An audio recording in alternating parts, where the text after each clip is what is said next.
लोटा आगे कर दिया कटोरा। जब अपना कटोरा आगे किया तो तुरंत सेठ ने कहा, महाराज लाइए कटोरा में धो दूं। कबीरदास जी ने कहा, धोने की क्या जरूरत है, इसी में डाल दो। उसने कहा, ना महाराज, इस कटोरे में गंदगी भरी है, इसमें रबड़ी खराब हो जाएगी, खीर खराब हो जाएगी। कबीरदास जी ने कहा, अरे भैया कटोरा सोने का है, कटोरा सोने का है, पता है 85,000 रुपया भाव है, साधारण क्या। और सेठ ने कहा, महाराज चाहे सोने का हो चाहे हीरे का हो, लेकिन इसमें अगर रबड़ी पड़ जाएगी तो रबड़ी खराब हो जाएगी, कटोरा धोना पड़ेगा। कबीरदास जी ने कहा, बस भैया हो गया, तुमको मंत्र मिल गया। कहा, मंत्र महाराज कहाँ से दिया? कहा, ये बता, जब तू अपनी जो है ये 100 रुपया किलो की रबड़ी नहीं डाल सकता, मेरे सोने के कटोरे में कीचड़ भरा है, तो ये बता तेरे भीतर इतना बड़ा कीचड़ भरा है, मैं अनमोल राम का नाम कैसे डाल, इतना बड़ा मंत्र तेरे अंदर कैसे डाल दूं। तो पहले हमें ये कीचड़ साफ करना पड़ेगा। ये राम का नाम, ये राम की कथा, ये अनमोल है, इसका कोई मोल नहीं है। और याद रखना, ये तुमको ऐसे नहीं मिल गई है। आप सोचो कि बड़े आराम से मिल जाती है कथा, ना ना ना, इस कथा को मिलने के भी जन्म जन्मांतर पुण्यात भवेत, जब अनेकों जन्मों के पुण्य प्रकट होते हैं तब कहीं आपको राम कथा सुलभ होती। ये इस भूमि का भाग्य है, आदरणीय त्रिपाठी जी के पूर्वजों का भाग्य है, इनके पुण्यों का प्रगटीकरण है जो ये आपके गांव में राम कथा व्यासपीठ के सहित यहां पर पधारी हुई। अब इसको पाना है, पाने के लिए प्यारे भाई बहनों अपना कटोरा साफ करना, वरना अगर कटोरा गंदा है तो ना तो खीर तुम्हारे काम आएगी और ना ही खीर देने वाले के काम, दोनों तरफ से चल जाएगी। तो कटोरा कैसे साफ करोगे?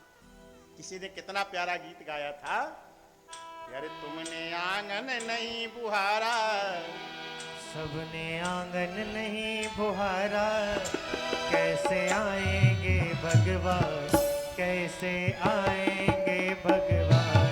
तुमने आंगन नहीं बुहारा, सबने आंगन नहीं बुहारा, कैसे आएंगे भगवान,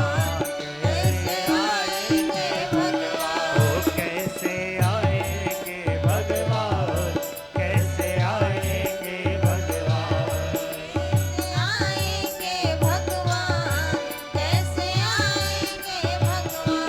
मन का मैल नहीं धोया तो, मन का मैल नहीं धोया तो, कैसे आएंगे भगवान, कैसे आएंगे भगवान, कैसे आएंगे भगवान, कैसे आएंगे भगवान। अगर आपने अपने मन का मैल नहीं धोया तो फिर भगवान आने वाले। अच्छा, मन का मैल कैसे धुलेगा, जरा सोचना है। शरीर का मैल धोने के लिए तो आप साबुन लगा लो, ठीक है ना, नाना प्रकार के साबुन चले हैं, इससे शरीर का मैल धोने के लिए। बेटा कुछ है मैक मास्टर, कहाँ गया मैक माला? बेटा तुमने कुछ ऐसा किया कि आवाज खींच हो रही है, बेस बिल्कुल नहीं होना चाहिए हमारे में, आवाज खींच रहा है ना, हमारा गला ही बेस होता है। आप इसमें ये मत पढ़ना कि ज़्यादा आवाज़ से बनेगा, बढ़िया आवाज़ है, बाकी तुम्हारा माइक अच्छा है। तो मैं निवेदन कर रहा था प्यारे भाई बहनों कि अगर आपको शरीर का मैल साफ करना है तो पूरे बाजार में अनेकों साबुन हैं, साफ हो जाएंगे। लेकिन मैं आपसे एक प्रश्न करूं, शरीर में मैल जितना अधिक होता है, कपड़े में मैल जितना अधिक होगा, बोलो साबुन उतना ही ज्यादा लगेगा कि नहीं लगेगा? जितना अधिक मैल होगा साबुन उतना ही ज्यादा रगड़ना पड़ेगा ना। तो ईमानदारी से बताओ, जब शरीर में इतना अधिक मैल है तो साबुन इतना अधिक रगड़ना पड़ेगा, जब हमारा मैल में ज्यादा गंदगी है तो कौन सा साबुन लगाओगे जिससे हमारे मन का मैल दूर हो जाए? तो शास्त्र ने कहा है, याद रखना, तन की शुद्धि के लिए आपको दूसरा काम करना है, मन की शुद्धि के लिए आपको दूसरा काम। तन की शुद्धि के लिए भगवती ने भगीरथी गंगा निर्माण कर दी। आप भगीरथी गंगा जाइए, बनारस जाइए, हरिद्वार जाइए, आप स्नान करिए, आपके तन की शुद्धि हो जाएगी। लेकिन मन की शुद्धि के लिए भूत भावन भगवान शंकर ने राम कथा रूपी गंगा का निर्माण किया है, जिससे हमारा मन शुद्ध हो जाएगा। और इस राम कथा रूपी गंगा में गोस्वामी जी ने कहा है इसको क्या क्या करना पड़ेगा। तो गोस्वामी जी कहते हैं लीला सगुण जो कहाँ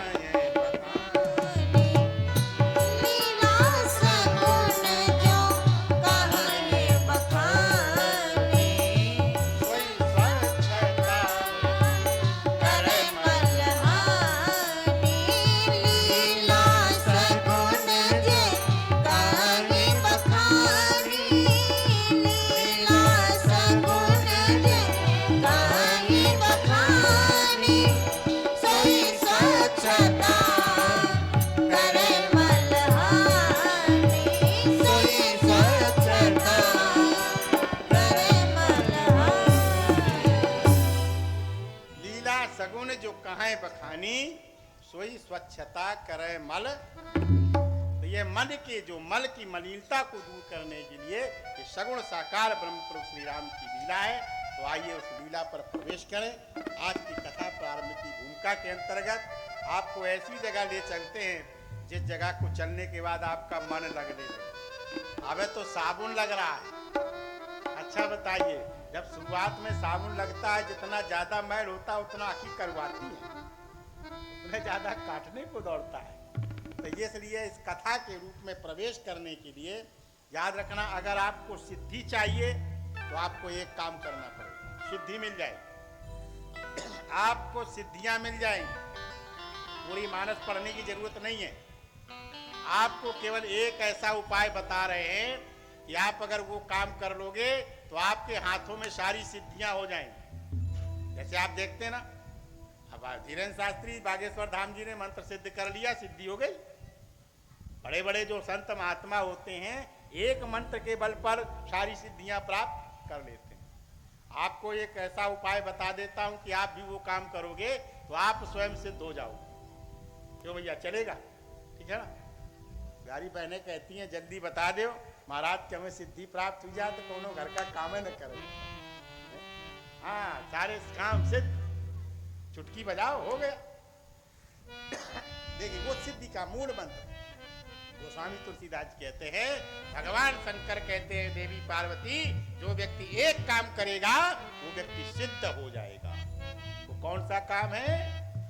साधक नाम जपहि लयला, साधक नाम जपहि लयलाए, होए सिद्ध अनिबादित पाए। साधक नाम जपहि लयलाए, साधक नाम जपहि लयलाए, होय सिद्ध अनिबादित पाए, होए सिद्ध अनिबादित पाए। तो आपको सिद्ध होना है तो कौन सा काम करना पड़ेगा? साधक नाम जपहि लय। आप नाम का केवल जाप करो अनवरत। भगवान शंकर एक एक काम तो करते हैं, दूसरा कौन सा काम करते हैं? तुम पुनि राम राम दीन दिन राति तुम पुनि राम राम दिन राति, सादर जपहु अनंग हराती। तुम पुनि राम राम दिन राति, तुम पुनि राम राम दिन राति, सादर जपहु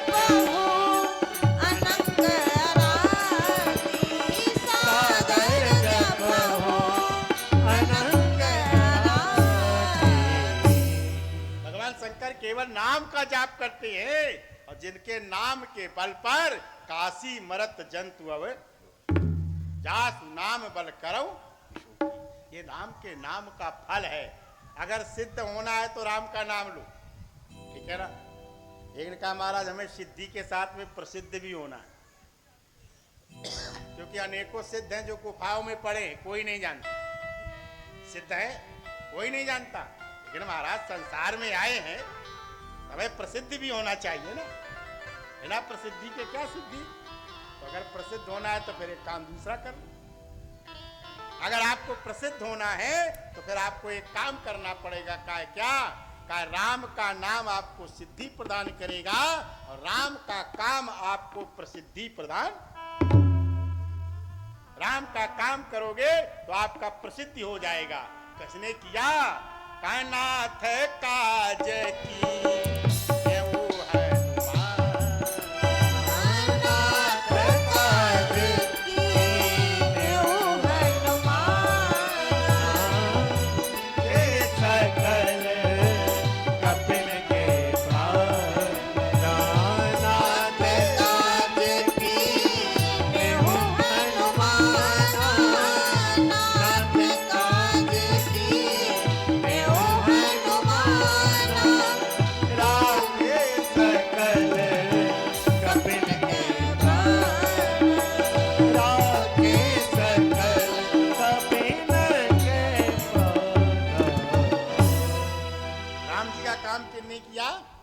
हनुमान ने। याद रखना, राम जी का जो काम करता है सारे संसार के प्राणों की रक्षा। अच्छा आप बताओ, अगर इस संसार में हनुमान हैं तभी सारे संसार के प्राण हैं। और जिस दिन वायु पुत्र नहीं रहेंगे तो फिर ये वायु भी रहने वाली आज भी है। ये जो काम हो रहा है यहाँ धर्मशिला मंदिर के पवित्र प्रांगण में, तो ये राम जी का काम हो रहा है, राम जी का काज हो रहा है। और इस राम जी के काज में जो जो सहायता करेंगे वो इस संसार में प्रसिद्ध हो जाए, ये प्रसिद्धि का कारण है। तो आज का दिन भी मंगलवार है, ठीक है ना। मंगलवार का दिन है, क्या बात है। अच्छा, और आश्चर्य की बात देखो, मंगलवार के दिन भगवान श्री राम का जन्म हुआ। मंगलवार के दिन ही भगवान श्री राम का जन्म हुआ। नवमी भाव में वार मधुमास, नवमी भाव में वार मधुमास, अवधपुरी चरित प्रकाश। नवमी भाव में वार मधुमास, नवमी भाव में वार अवधपुरी चरित प्रकाश, अवधपुरी चरित प्रकाश। नवमी भवनवार के दिन क्या हुआ था? नवमी भार मधुमासा अवधपुरी चरित प्रकाशा, यानी रामचरितमानस का प्रकाशन भी मंगलवार के दिन हुआ। मंगलवार के दिन क्यों हुआ? जही दिन राम जन्म श्रुति गा, जही दिन राम जन्म श्रुति गा, तीरथ सकल कहाँ चलिया। यही दिन राम जन्म श्रुति गाई, यही दिन राम जन्म श्रुति गाई। तीरथ सकल कहाँ चलिया, तीरथ सकल कहाँ चलिया। उसी दिन पर ये रामचरितमानस मंगलवार के दिन लिखी गई। मंगलवार के दिन भगवान श्री राम का जन्म हुआ। और ये रामचरितमानस करती क्या है? ये रामचरितमानस है कैसी और राम जी हैं कैसे? तो गोस्वामी जी ने कहा ये राम जी कैसे हैं? काय मंगल भवन अमंगल मंगल भवन अमंगल हारी,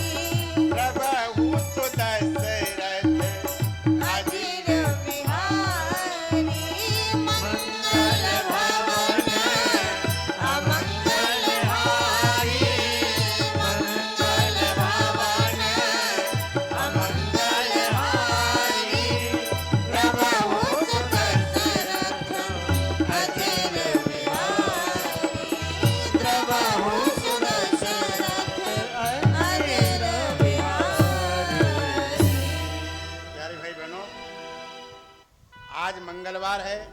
राम जी का जन्म भी मंगलवार को हुआ। रामचरितमानस का प्रकाशन भी मंगलवार को हुआ। राम जी की लेखनी मंगलवार के दिन प्रारंभ हुई। और ये राम जी का जो स्वयं राम जी हैं वो मंगल के भवन है। एक ने कहा महाराज राम जी मंगल के भवन है, तो लेकिन राम जी का नाम कहाँ है? राम जी तक तो नहीं पहुंच सकते हम, लेकिन राम तक तो पहुंच सकते हैं, राम का नाम ले सकते हैं। तो कहा राम का नाम कैसा है? कहा भगवान का नाम भी मंगल, मंगल भवन अमंगल हारी। मंगल भवन अमंगल हारी। उमा सहित जपत पुरारी। मंगल भवन अमंगल हारी। मंगल भवन अमंगल हारी। उमा सहित जपत पुरारी। उमा सहित जपत पुरारी। इनका महाराज ये बताओ, राम जी मंगल हैं, राम जी का नाम भी मंगल है, लेकिन ये बताओ हुई मंगल है, हमारे जीवन में कैसे मंगल होगा? आप बताओ। सामने वाले का बढ़िया फल फूल रहा है, सामने वाला बढ़िया काजू किशमिश खा रहा है, हमें वही चटनी रोटी में परे हैं। कुछ हमारे भी जीवन में होगा, हमको भी कुछ मिलेगा। तो प्यारी भाई बहनों, भगवान शंकर ने कहा कि अगर आप भी अपने जीवन में मंगल चाहते हो तो फिर ये पता है, ये जो मैं लिख रहा हूं रामचरितमानस सुना रहे हैं, जो आज आपके धर्मशिला प्रांगण में ये कथा हो रही है, ये कथा जो लोग सुनते हैं उनके जीवन में क्या होता है? जो लोग कथा सुनेंगे उनके जीवन में क्या होगा? तो गोस्वामी जी कहते हैं मंगल करण कलिमल मल हरण तुलसी कथा कथा रघुनाथ की। मंगल करण कलिमल हरण तुलसी कथा रघुनाथ की। मंगल करने वाली है। ये कैसी है? ये जो कथा हो रही है ना, ये कथा क्या करेगी हमारे जीवन में? याद रखना, ये कलयुग है ना, इस कलयुग में मंगल की अपेक्षा करना भी गुनाह है। इस कलयुग में आप जो ये काम कर रहे हैं, जितने भी अच्छे काम कर रहे हो ना, जो अच्छा काम करता है वो संसार की नजर में गुनाह करता है, गुनाह कलयुग में। याद रखना, ये कलिकाल है। कथा आप सुनोगे, पैसा आप लगाओगे, खर्चा आप करोगे, लेकिन निमंत्रण देने पर पहुंच जाओगे तो कार्ड लेने में उसकी घिग्घी बन जाएगी, कार्ड लेने में घिग्घी बन जाएगी, पता नहीं क्यों चंदा ना मांगने लगे। बोलो बोलो, होता है कि नहीं? गुनाह जैसा हो जाता है। आप पंपलेट छपवा लो, आप पंपलेट छपवा लो, होल्डिंग भर लगवा लो, और जैसे ही पंपलेट होल्डिंग पर्चा बटे नहीं, ये आधे लोगों के प्राण सूखने लगे। ये लगता है 2027 का चुनाव आ रहा है, उसकी तैयारी चल रही है। बोलो बोलो है, ये कलिकाल है प्यारे भाई बहनों, और इस कलिकाल में धर्म का काम साधारण व्यक्ति कर सकता है। जैसे एक बात और बता दूं आपको, आज सुबह चिंतन कर रहा था, बेटी से बताया था, लेकिन मुझी को आ गया तो मैं बता देता हूं, ये दूसरी बात बता देगी। मैंने कहा था मुझे याद न रहे तो तुम बता देना। याद रखना प्यारी भाई बहनों, सतयुग में सतयुग में देवता और दैत्य दोनों अलग अलग रहते हैं। सतयुग का जब भी इतिहास पढ़ेंगे तो देवता स्वर्ग में रहते हैं और दैत्य पाताल में रहते हैं। बंटवारा हो गया, वो दोनों अलग अलग रहते हैं। लेकिन युग बदला, त्रेता युग आ गया तो फिर देवता और दानव दोनों एक साथ रहने लगे, दोनों एक धरती पर रहते हैं। अब स्वर्ग में नहीं रहते, पाताल में नहीं रहते। रावण भी यहीं रहता है और राम भी, ठीक है ना। सारे देवता भी बानर बन के यहीं पर रहते हैं, स्वर्ग में नहीं है। देवता भी कर जोरे सुर दिसे विनीता और भ्रगुटी विलोकन सकल सभीता। लंका में देवता भी हैं और लंका में आप समझ पा रहे होंगे ना। और युग बदला,